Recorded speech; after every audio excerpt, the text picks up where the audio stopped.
Assalamualaikum warahmatullahi wabarakatuh. Waalaikumsalam warahmatullahi wabarakatuh. Semoga Allah subhanahu wa ta'ala merahmati dan selalu menjaga Ustaz. Amin ya rabbal alamin. Walaka bimithlih. Semoga kita diberikan taufik dan hidayah di atas Al-Quran dan As-Sunnah dalam melaksanakan syariat Islam ini. Amin. Ana pernah melihat video seorang dari suatu instansi dan dia bilang menguasai ilmu laduni yang dapat menjaga dirinya dari kejahatan dengan bela diri.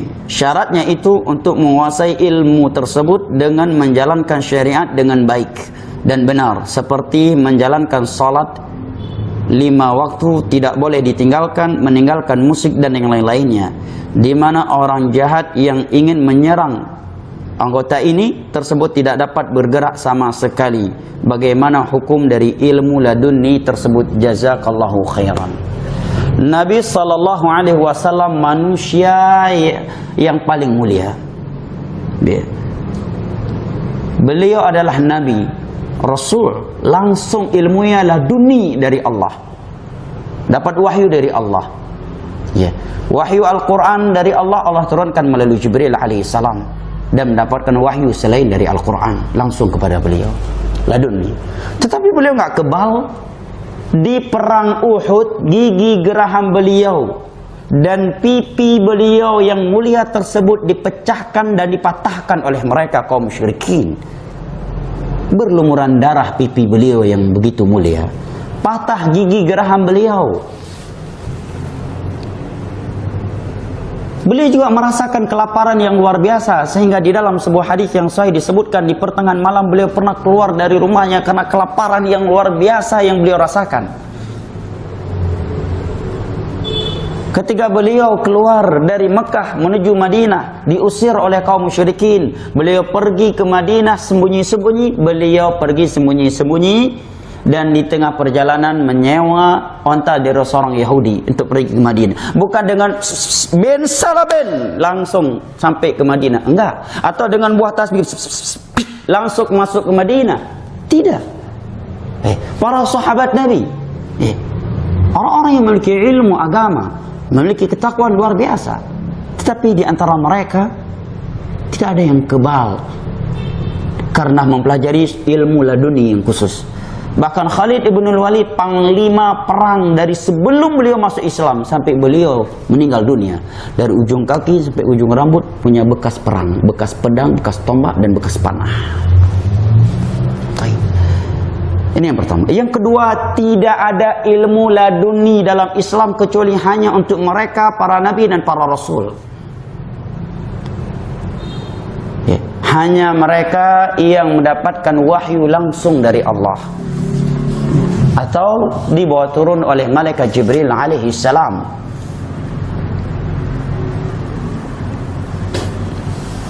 Dan itu Allah sebutkan di dalam beberapa ayat Al-Quran.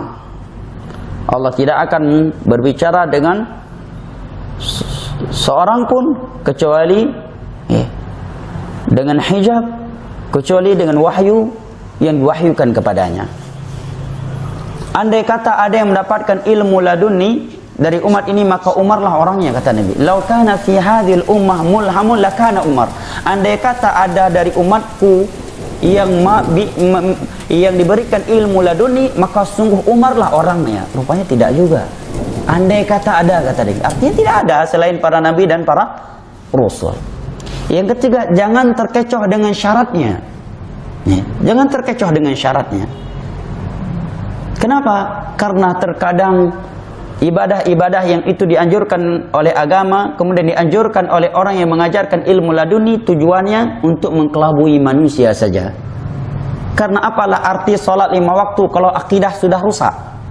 Apa arti haji, umrah apabila seorang memiliki akidah yang membatalkan Islamnya?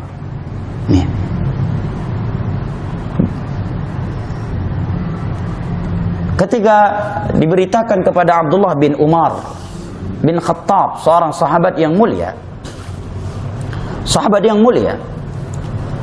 dan beliau sedang tawaf di Ka'bah, bahwa di Irak wahai Abdullah, ada seorang tokoh yang ditokohkan dalam agama, namanya Jaham bin Safwan atau Ma'bad al-Juhani. Dia memiliki akidah innal amra unuf, segala sesuatu itu diketahui oleh Allah kalau sudah terjadi.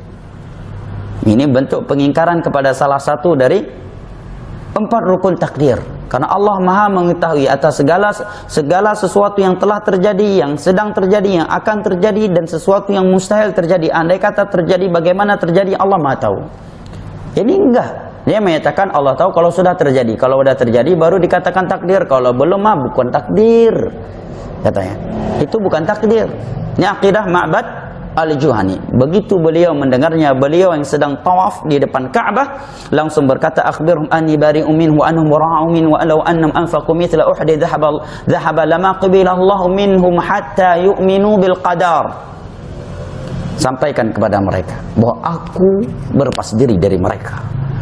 Mereka berlepas diri dariku. Dan andai kata mereka menginfakkan emas sebesar gunung Uhud, niscaya Allah tidak akan menerimanya dari mereka sampai mereka mengimani takdir. Dengan ucapan beliau ini, para ulama yang mensyarah hadis ini menerangkan bahwa Abdullah bin Umar menganggap Islam mereka telah batal dengan akidah tersebut. Sehingga beliau berkata demikian. Karena kalau belum, niscaya tidak boleh seorang berlepas diri dari saudara muslimnya, dan tidak mungkin suatu ibadah ditolak oleh Allah atau tidak diterima oleh Allah Jalla wa'ala. Dan terkadang syarat-syarat melakukan suatu ibadah untuk mempelajari ilmu perdukunan, ilmu kebal, itu dilakukan karena takut kepada perintah, maka menjadi syirik. Awas kau, kalau kamu nggak sholat 5 waktu, nanti aku akan masuk ke tubuhmu, aku akan ganggu kamu. Akhirnya dia sholat karena takut sama jin, takut karena dengan perjanjian. Akhirnya sholat yang dia lakukan menjadi syirik karena dia melakukannya karena takut kepada jin, takut kepada sang guru. Karena kalau dia nggak sholat, nanti gurunya akan mengganggu dia dari jauh, ilmunya akan dicabut balik. Berarti apa namanya ini? Dia beribadah bukan lagi karena takut dan mengharap kepada Allah. Sementara definisi takwa itu adalah an ta'mala bi ta'atillah ala nuri min Allah tarju thawab Allah wa an tatruka ma'siyat Allah ala nuri min Allah takhafu iqab Allah. Engkau beribadah kepada Allah dibangun di atas ilmu karena mengharap pahala di sisi Allah. Dan engkau meninggalkan maksiat kepada Allah dibangun di atas ilmu karena takut kepada Allah. Ya, saya pernah mendapatkan seorang di daerah Bogor tahun 2008. Dia sering diganggu oleh jin, sering kesurupan, setiap mau salat kesulitan. Ketika diruqyah, dia menyampaikan bahwa jin yang di tubuh dia baik. Buktinya Ustaz, ketika saya sedekah, kalau saya ngasih sedikit, dia marah. Terkadang dia pukul saya. Dia katakan, tambah lagi. Jangan sedikit sekali kau kasih. Kalau sedikit, nanti saya ganggu kau. Kata jin ini ke saya. Akhirnya karena saya takut, saya kasih. Saya bilang, itulah kemenangannya syaitan. Ketika engkau bersedekah, karena setan itulah syirik besar dan itu yang diinginkan oleh syaitan. Jangan dikira syaitan itu mengganggu seseorang dengan kesurupan semata-mata hanya mengganggu kesehatannya, hanya untuk bersundagor. Tidak. Tujuan utama dari syaitan agar dia jatuh kepada syirik, melakukan suatu ibadah karena takut kepada setan, atau meninggalkan suatu ibadah karena takut setan. Itu yang diinginkan oleh syaitan. Ilmu laduni, disuruh melakukan sholat ini, ibadah ini, awas kalau nggak jalan, sekali kamu nggak sholat langsung saya ganggu. Akhirnya dia pun disiplin melakukannya karena takut setan. Itulah yang diinginkan oleh syaitan, karena dengan itu dia telah melakukan syirik, beribadah untuk makhluk. Qul inna salati wa nusuki wa mahyaya wa mamati lillahi rabbil alamin la syarika lahu wa bidzalika umirtu wa ana awwalul muslimin inna a'tainaka al-kautsar fashalli li rabbika wanhar. وَمَا أُمِرُوا إِلَّا لِيَعْبُدُوا اللَّهَ مُخْلِصِينَ لَهُ الدِّينَ